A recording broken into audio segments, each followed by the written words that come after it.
आपके ही अपने YouTube channel Chopra education में मैं हर्षाई चोपड़ा आपका हार्दिक स्वागत करता हूं। मेरे प्यारे बच्चों, एमसीसी ने एक अपने पब्लिक नोटिस के जरिए न्यू रूल जारी किया है। उसका वीडियो मैं पहले बना चुका हूं, लेकिन उस समय आपके नीट के एग्जाम की प्रिपरेशन चल रही थी, इसलिए हो सकता है आपने वो वीडियो नहीं देखा होगा। मैं इसमें आपको गुड न्यूज देने वाला हूं और क्या है पब्लिक नोटिस, इसके बारे में हम पूरी जानकारी लेंगे। तो नोटिस ये है कि अभी ऑल इंडिया या फिर स्टेट का अगर सेकंड राउंड ज्वाइन कर लिया जिस कैंडिडेट ने, वो फर्दर काउंसलिंग के लिए एलिजिबल नहीं रहेंगे। एमसीसी एक इस तरह का सॉफ्टवेयर तैयार कर रहा है जिसके अंदर स्टेट की डिटेल्स भी होगी कि स्टेट में सेकंड राउंड तक कौन से स्टेट में किस कैंडिडेट ने ज्वाइन कर लिया, और उसमें ऑल इंडिया की डिटेल्स तो होगी। ये रूल पहले ऑल इंडिया के लिए था, अभी स्टेट के लिए भी लागू हो गया है। हम इस वीडियो में ये चर्चा करेंगे कि इससे स्टूडेंट को फायदा कैसे होगा, ये आपके लिए गुड न्यूज क्यों है, इससे कितना फायदा होगा, कट ऑफ कितनी डाउन जाएगी, स्टूडेंट को फायदा कैसे होगा। तो इस विषय में इस वीडियो में हम चर्चा करेंगे। वीडियो शुरू करने से पहले आपको बता दूं कि अगर आप काउंसलिंग के बारे में पूरी जानकारी लेना चाहते हैं तो इस वीडियो के डिस्क्रिप्शन बॉक्स में हमारी ई बुक है, उसको आप डाउनलोड कर सकते हैं। आयुष, स्टेट और ऑल इंडिया के लिए तीनों प्रकार की बुक है, वेटनरी के लिए भी बुक है, उसमें मैंने सब कुछ समझा दिया है। Fees structure, cut off, choice list सब कुछ उसमें दी गई है। कौन से स्टेट में कितना पॉइंट है, डॉक्यूमेंट्स के बारे में दिया, हर एक स्टेट के जो काउंसलिंग प्रोसेस है अलग अलग होता है उसके बारे में समझाया है, टॉप से लोएस्ट के क्रम में समझाया है। तो इसमें मैंने सब कुछ समझा दिया है। आप इसको हमारी वेबसाइट www.chopraeducation.in से भी डाउनलोड कर सकते हैं, और जैसे ही आप डाउनलोड करेंगे जो मोबाइल नंबर देंगे हम आपसे संपर्क कर लेंगे, आपके डाउट्स जो भी होंगे वो दूर करेंगे, आप हमारी पेड काउंसलिंग भी ले सकते हैं। अब हम बात करें कि ये ऑल इंडिया ने जो एमसीसी ने रूल दिया है सेकंड राउंड ज्वाइन करने के बाद, चाहे स्टेट का हो या फिर ऑल इंडिया का हो, उससे स्टूडेंट को फायदा कैसे होगा। तो देखो, पहले ऐसा हुआ करता था, ऑल इंडिया जो एमसीसी की काउंसलिंग है, एमसीसी की काउंसलिंग और स्टेट की काउंसलिंग इस प्रकार से चलती थी। पहले ऑल इंडिया का फर्स्ट राउंड होता था, अभी भी ऑल इंडिया का फर्स्ट राउंड ही होगा। पहले ऑल इंडिया का फर्स्ट राउंड होगा, फिर स्टेट का फर्स्ट राउंड होगा, इसके बाद में ऑल इंडिया का सेकंड राउंड होगा, इसके बाद में स्टेट का सेकंड राउंड होगा, उसके बाद ऑल इंडिया का मॉपअप राउंड होगा, इसके बाद में स्टेट का मॉपअप राउंड होगा, और इसके बाद अगर सीटें वैकेंट रहती हैं तो स्टे वैकेंसी राउंड होगा ऑल इंडिया का, और लास्ट में स्टे वैकेंसी राउंड होगा स्टेट का। इसके बाद इस स्टे वैकेंसी राउंड के बाद भी पिछली बार ऑल इंडिया में काफी सारी सीटें वैकेंट रह गई थी। तो इससे पहले जो रूल था वो ये था कि ऑल इंडिया के सेकंड राउंड में जिस स्टूडेंट ने ज्वाइन कर लिया है वो फर्दर काउंसलिंग के लिए एलिजिबल नहीं है, लेकिन स्टेट के लिए ये कोई बाध्यता नहीं थी। कोई भी स्टूडेंट अगर स्टेट के सेकंड राउंड में ज्वाइन कर लिया, वो स्टूडेंट ऑल इंडिया के मॉपअप राउंड में एलिजिबल था। अभी तक ऐसा रूल था।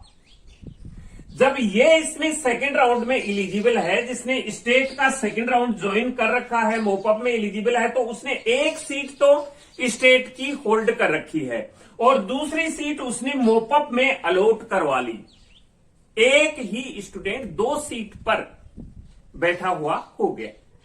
अब इसमें जो मॉपअप राउंड में इससे नीचे वाले जो कैंडिडेट थे उनका यहां नंबर नहीं आया। उनका नंबर नहीं आया तो कुछ बच्चे ड्रॉप में चले गए, कुछ ने प्राइवेट कॉलेजेस में एडमिशन ले लिया, तो ये बहुत बड़ा नुकसान हुआ है स्टूडेंट को। ऐसे ही फिर उसके बाद में मॉपअप राउंड के बाद में उसने स्टेट का मॉपअप राउंड देखा। अगर किसी कैंडिडेट को स्टेट के मॉपअप राउंड में भी सीट ठीक नहीं मिली तो फिर वो स्ट्रे में चला गया, ऑल इंडिया के स्ट्रे में चला गया। तो ऑल इंडिया के स्ट्रे में गया तो उसने मॉपअप तक भी सीट ले रखी है और ऑल इंडिया के स्ट्रे में भी उसने सीट अलॉट करवा ली। इसी वजह से 21 में 100 से भी ज्यादा सीटें वैकेंट चली गई थी ऑल इंडिया कोटा की। तो ये ऐसा होने से बहुत बड़ा नुकसान था।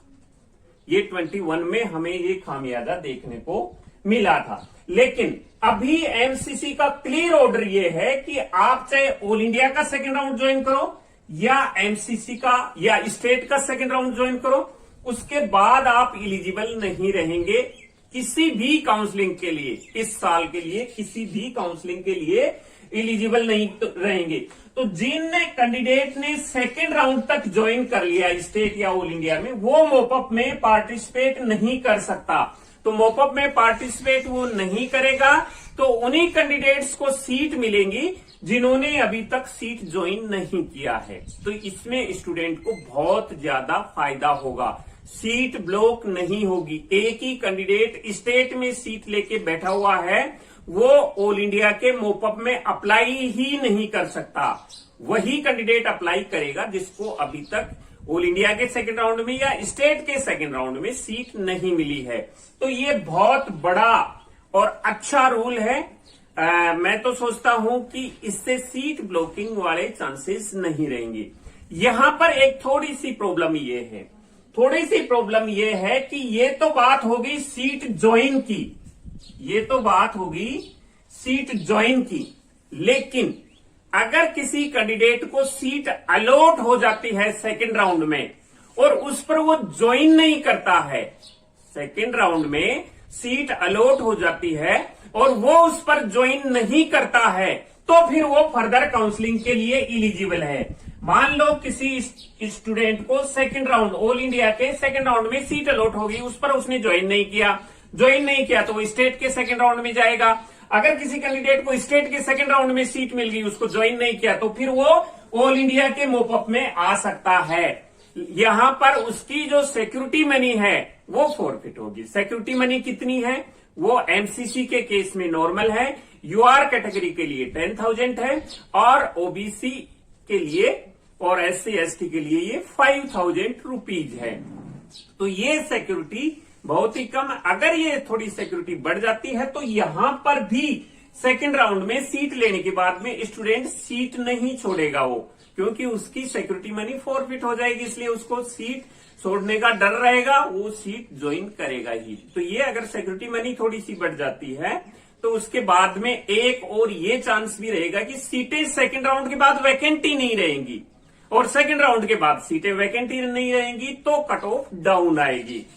अब मैं आपको ये बता दूं कि ये कट ऑफ कितनी डाउन आ सकती है। तो पूरा कैलकुलेशन लगाने के बाद में मैं आपको ये बताऊं कि अगर 21 में ऐसा रूल होता तो जो 595 कट ऑफ गई है वो 592 या 593 तक चली जाती। श्योर 593 तो जाने थी, ये 592 भी चली जाती। काफी सारे स्टूडेंट्स को इसमें फायदा मिलना था। तो ये रूल सबसे अच्छा रूल है, खुशी की बात है स्टूडेंट्स के लिए, क्योंकि सेकेंड राउंड में ज्वाइन करने के बाद में एक ही स्टूडेंट दूसरी सीट के लिए एलिजिबल नहीं रहेगा, वो सीट अलॉट करवा के उस पर नहीं रह सकता है। तो ये रूल बहुत ही अच्छा है एमसीसी का, मैं इसकी बहुत ही सराहना करता हूं। मैंने ये वीडियो इसलिए बनाया था कि हो सकता है आपने ये वीडियो पहले देखा नहीं होगा। तो मिलेंगे नई अपडेट के साथ नए वीडियो में, तब तक मैं हर्षाई चोपड़ा आपसे लेता हूं विदा। जय हिंद।